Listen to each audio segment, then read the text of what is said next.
নাগরিক শোক সভায় আপসহীন নেত্রী বেগম খালেদা জিয়ার স্মৃতিচারণ, সপরিবারে যোগ দেন তারেক রহমান। শোককে শক্তিতে পরিণত করে সবাইকে ভোটাধিকার প্রয়োগের আহ্বান বক্তাদের।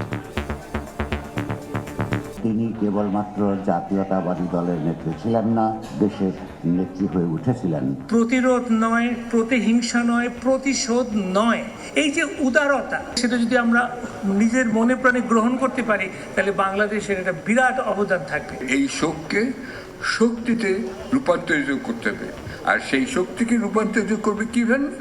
ভোট দিয়ে। আগামী দিনের যে ইতিহাস এই জনপদে সৃষ্টি হবে, তার ড্রাইভিং ফোর্স হবেন বেগম খালেদা জিয়া। নেত্রীর ঠাঁই হয়েছে মানুষের হৃদয়ে, আরেকজনের ঠাঁই হয়েছে বিতাড়িত ভূমিতে।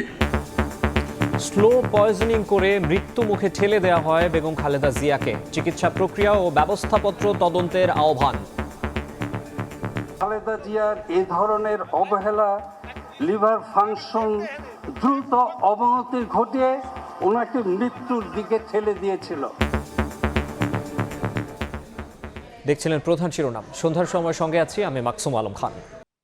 এবার অন্যান্য শীর্ষ সংবাদ।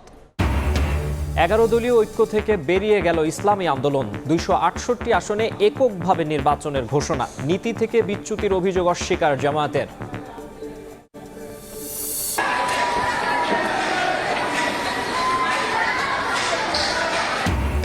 ভয়াবহ আগুনে তছনছ দুটি পরিবার। উত্তরার আবাসিক ভবনে অগ্নিকাণ্ডে নিহত 6, নারী শিশু সহ উদ্ধার 11।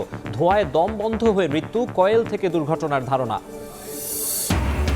শিক্ষিকার বাড়ি পড়তে গিয়ে ফিরে আসেনি মেয়ে, খুঁজতে গিয়ে নিখোঁজ হন মাও। কেরানীগঞ্জে 21 দিন পর দুজনের লাশ উদ্ধার। ব্যক্তিগত ক্রোধ থেকে হত্যা, ধারণা পুলিশের। এবং ট্রাম্পের দর কষাকষির চাল, নতুন মার্কিন ভিসা নীতি। নিষেধাজ্ঞায় ক্ষতিগ্রস্ত হবেন যুক্তরাষ্ট্রে অভিবাসন প্রত্যাশীরা। রেমিটেন্সেও প্রভাব, কৌশলী কূটনীতির পরামর্শ।